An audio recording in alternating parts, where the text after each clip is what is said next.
This Bloodline story has to be the best long-term storytelling I have ever seen in wrestling. Oh, if you see, I got a new spot, so pardon the absence. If you're watching this video, you have to be up to date on the Bloodline. If you're not, boy, you are in for a treat. This story is so deep-seated. I think a lot of people forgot exactly how this Bloodline story started. It started with Jey. Jey was getting literally physically and verbally abused by Roman until he got in line and he was a part of the Bloodline. Cause Jey was like, man, look, we ain't little boys no more. We ain't little kids no more. You're not gonna be the older cousin that's beating up on the little cousin. Like, we grown men now. The psychological warfare that Roman has displayed since the beginning, it's been so much that's transpired, I think people forgot. So Monday Night Raw, the main event, it was Sami Zayn and Jimmy Uso. And of course he had Solo on his side. No Kevin Owens, because they're doing this thing where Sami and Kevin have to rebuild their friendship or their bond, right? Everybody has been wondering, where's Jey? You've been hearing it in the crowds. If we don't know if he's gonna be in Jimmy's corner, we don't know if he's gonna be in Sami's corner, we don't know. Jimmy has to be reliant on Jey Uso to save him from the wrath of Roman. Because he said on SmackDown, if Jey didn't come back to the Bloodline within a week, it was Jimmy's fault. So now, and you got Paul Heyman in Jimmy's ear trying to keep him like, hey, don't forget, if you don't bring Jey back, the tribal chief is watching and it's gonna be on your head. Now, to bring this back to the Hell in a Cell, Roman has done this before where he put the fate of one of the twins or one of the Usos in the hands of the other one. So Roman had Jimmy in, I think it was the guillotine, and it was the I Quit match with Jey Uso and Roman. I can't remember if the title was on the line or not, but it was a Hell in a Cell match. I know for sure it was an I Quit match because the only way Jey quit was Roman had Jimmy in the guillotine and he forced him to say I quit in order to save his brother.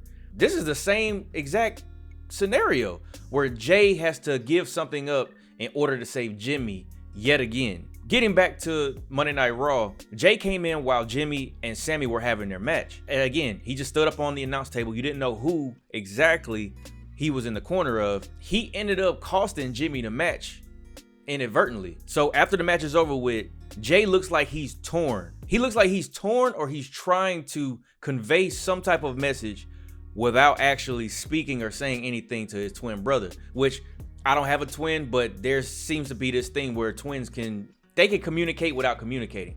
I don't know. One of the most important parts, and I could be completely wrong. I could be 1000% off. I could be reading too much into this, but this storyline is so good, I have no choice but to give them the credit that they've thought this far when it comes to this storyline. If you go back and watch, he's showing some level of affection or something to Jimmy. Then he walks past Jimmy, he goes out. Jey then says, I trust you. And he says it more than once. I'm assuming he said it in order to make sure that the camera picked it up. He picked up the audio.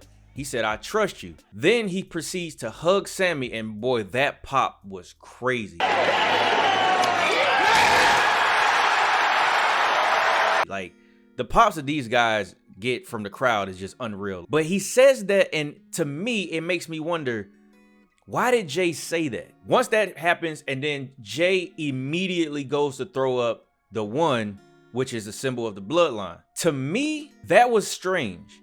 Oh, and then let me go back. So there was another part where right before Jey threw up the one, it looked like he gave a cue, like, okay, let's do this now. Like, because he was like, I trust you, I trust you. And he shook his head and then he threw up the one. Then Sami did the exact same thing. Not only does Jey throw up the one, Sami does too.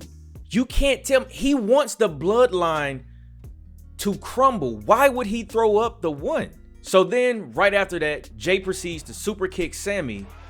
And then of course he puts on the, you thought I was gonna choose you over my family? This is family. You know, he started, you know, he got into his Uso penitentiary bag. Then he throws Sami in the ring.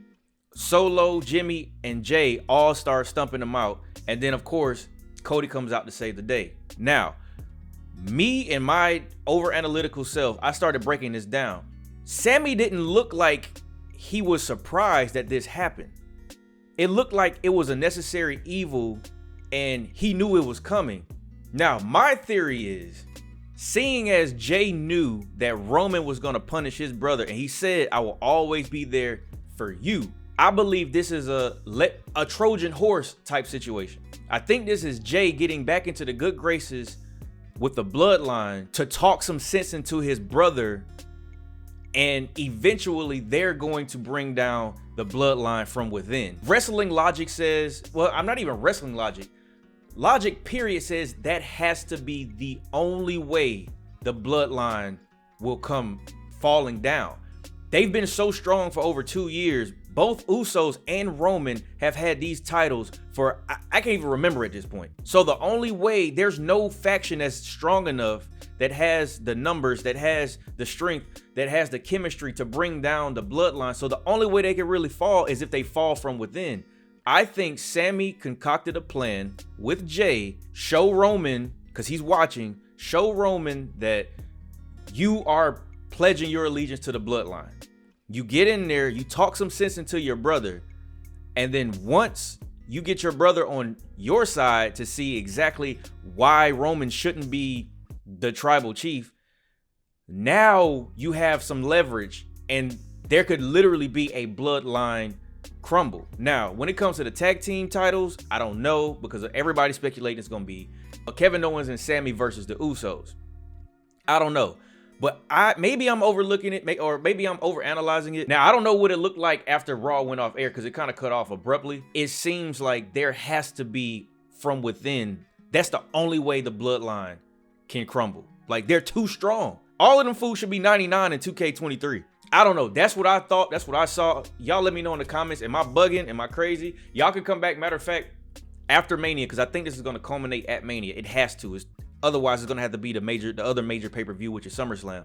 Y'all let me know in the comments what y'all think. Am I bugging or am I on to something? Let's see what happens, man. I'm really interested to see this storyline. This is I'm going to go ahead and say this is the best storyline I've ever seen in wrestling. Hope you guys enjoyed today's video, man. Sorry it's been a little minute. Now I actually just moved into a house. I got a designated space to make videos, so hopefully I can pump out more content. Until next time, until we figure out what's going on, man, I appreciate y'all for watching, and I will see y'all back in the ring.